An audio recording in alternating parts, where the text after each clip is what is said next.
Okay, my name is James Roselle. I'm going to talk a little bit about how I got to making violins and mandolins, and so about the process of how you make one. Back in the 1970s or so, I did a lot of wood carving. The glue that violins are held together with is hide glue made out of animal hides, which melts at about 140 degrees. So if you leave one in the back seat of your car during the summertime, you'll come back and find a bunch of pieces. My daughter, Ruthie, was about 9 years old. Her birthday was coming up, and she came up with a bright idea. She wanted to learn to play the violin. So she had never mentioned it before. I didn't pay a lot of attention, but she kept after me. So I finally told her, well, her birthday was coming up, and if she wanted to, I'd get her a violin and a violin teacher, and give her some violin lessons. So she said she wanted to do that. What I really started out wanting to do was to build a mandolin. But since my wife played the violin and I needed to buy a bunch of tools, I made the deal with her that I'd build a fiddle first. So it turned out to build about 11 of them, I guess.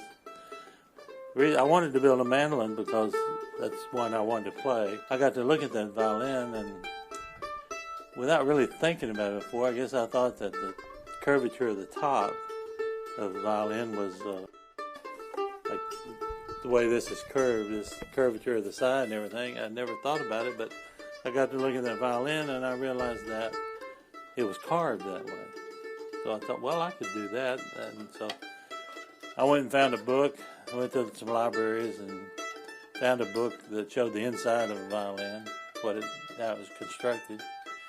Found a place to mail order some wood, so I ordered some wood and made one, and it turned out pretty good. And Ruth's teacher played it and thought it was great, so it was a pretty interesting project, so I made another one.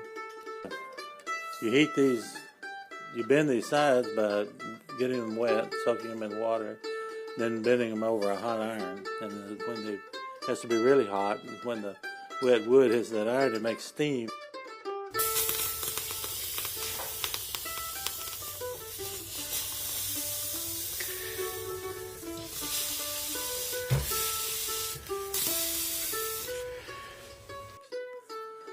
So basically you bend these sides. I mean, it seems to have 6 pieces, the 3 on each side that you make. You got the mold, you put the sides on, take half of it out, put the linings in. Then you make the top. The top and the back are made the same way. The top is made out of spruce, the back is made out of maple. But it basically starts with a piece. This is the center of the tree. If you can imagine cut a pie shape, you get a piece of wood that's shaped like this on the end, that is thicker in this dimension than in this dimension. Then you saw it vertically in half, so that you got 2 pieces, and you open them up and glue them together like that. So it's like 2 of these glued together. Then you take and